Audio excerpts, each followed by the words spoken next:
30.215. Alright, let's take a look at that. So this will be second lap, hot lap. I really like the run I get off of turn 4 on second lap as opposed to first lap. Everything else is kind of the same. So to get the run, you have a little more grip coming to the second lap. Make sure not to take that first lap too hard up until this point to get the run. So you don't want to like really do a hard 1 and 2 because that might overheat the tires or it just might wear a little too much. So you can really be anywhere between the second top lane and the wall. I didn't find much of a difference in momentum between each, and you honestly just want to full throttle it up here. I think I had to pedal a little bit. Yeah, I had to pedal like once just to keep it from sliding up. But then at some point you'll just be completely neutral in your line and you just hold it there. No shenanigans on turning back down the hill on exit really. It might seem like it very slightly, but really it's just me trying to stay off the wall. Yeah, because that wall comes at you really quick, especially if you're up high. But anyways, we get a good amount of speed with that, and we're going to go to turn 1 here. So turn 1, I'm just going to aim for the white line and turn down early. So we want a mixture of a wide entry, but also turning down early. A lot of times when I tell people to turn down early, they will start turning down either too early and have a really shallow angle, or they'll start from lower and then just try to make the bottom. And both of those, you get to the white line on a bad angle that you have to fix with your steering wheel. What we're trying to do is use the steering wheel as little as possible so that we can get on the gas quicker. So I want this big exaggerated turn in that's following the banking. So it has to happen fairly early. You'll see here, I'm just following the banking, and then I'm breathing out of the throttle during this drop down of the banking to about 80%, 90, 80%, something like that. And I just hold that until my car gets to the white line, and then I turn the wheel harder and then get back to full throttle, and that kind of sticks it there. Charlotte's all about sticking the bottom line. That's really, if there was a single motto of Charlotte, it's get to the bottom and stick it. We'll look at it one more time here.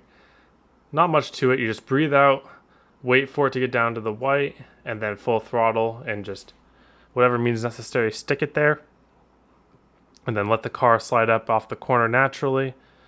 You don't want to lose your rears here, so I'm letting it slide up how it wants to, and then just barely keeping it off the wall is always nice. And then we're going to go into turn 3. And turn 3, you're going to have to take a little bit earlier of an entry. There are some bumps on the entry of turn 3, around like right here or so. If you hit those, it'll make your car go straight, or at least straighter than you think. So I'm counteracting those bumps by almost turning my car in a little too steep. So I turn my car in, and instead of aiming for like perfectly getting to the line of 1 and 2, I'll aim like just slightly hitting the apron. And when I'm just aiming to slightly hit the apron, those bumps get me to the bottom anyways.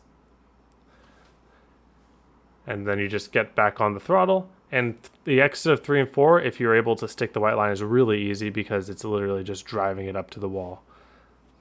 And then we're able to carry that momentum and get a good corner. So let's look at that one more time here.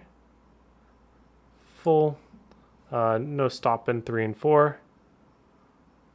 So just a little blip out, aim a little bit too low, but just very, very subtly. And then we stick the bottom, full throttle, and then drive it up to the wall. Try not to lose the rears, because if you get loose and slide the tires a little bit, you will lose a lot of time and momentum off of that. It all snowballs. All right, so that was a good lap there. Let's go take a look at the long run. All right, let's talk about long run for a bit. So the truck is going to be a lot less off throttle time than the Xfinity car. So opportunity for tire saving comes more about the line you take than about what you do with your pedals.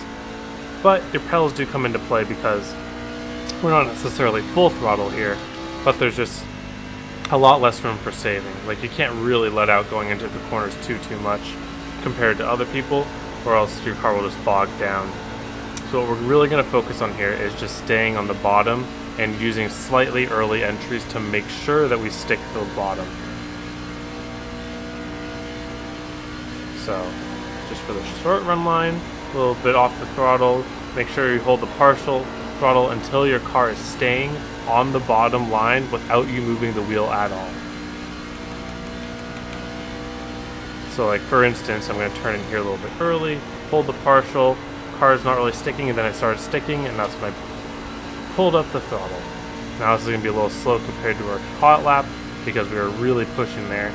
You might need to push pretty hard on the first few laps just because of the nature of the truck series. A lot of drafting, a lot of people just running as hard as they can, and cautions coming out.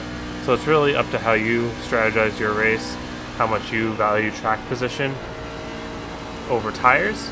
But if you want to value tires, definitely hold that partial throttle until your car is sticking the bottom. So if you have to turn your wheel further to the left just to keep it on the bottom, that means that you have too much throttle inputted.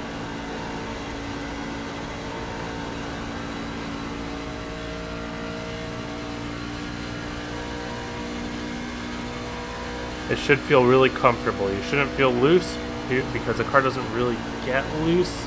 It does a little bit, but not to the point where you can drive off the right rear, really. But it really should not feel tight. If you're feeling tight, that means that you are not using your throttle correctly.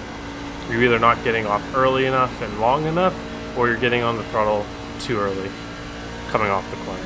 That can cause the tight condition as well. Bigger arcs, earlier entries can help you stick the bottom if you need to.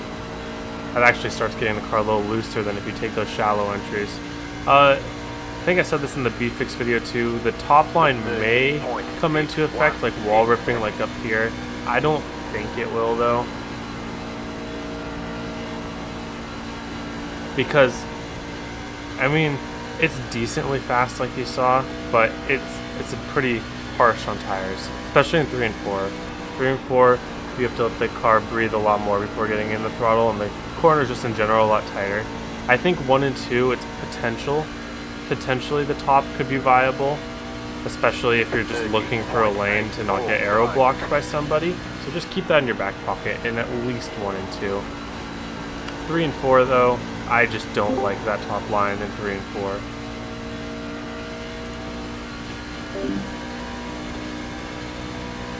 Alright, I'll do a couple more laps here. See how much time we're gaining on the bottom of 3 and 4.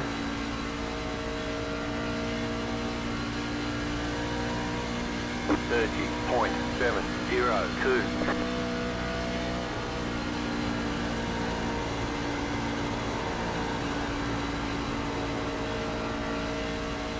Really nothing much to it. The draft will come into play, and aero push will come into play, so maybe wider arcs if you're trying to combat aero push. But other than that, there really isn't much to say to this track besides don't overdrive entry. I'll show you what overdriving entry looks like for the last lap here. So overdriving entry would be, oh, I can go like full throttle like all the way to here. And then it's like, oh crap, now I gotta turn the wheel like this just to keep the car from sliding up into the wall. You see how much more wheel I used there? Yeah, the time was pretty similar, but I used so much less steering wheel by just backing off a little early, getting to the bottom early, letting it roll the bottom, and then turning it and letting it drive up to the wall itself.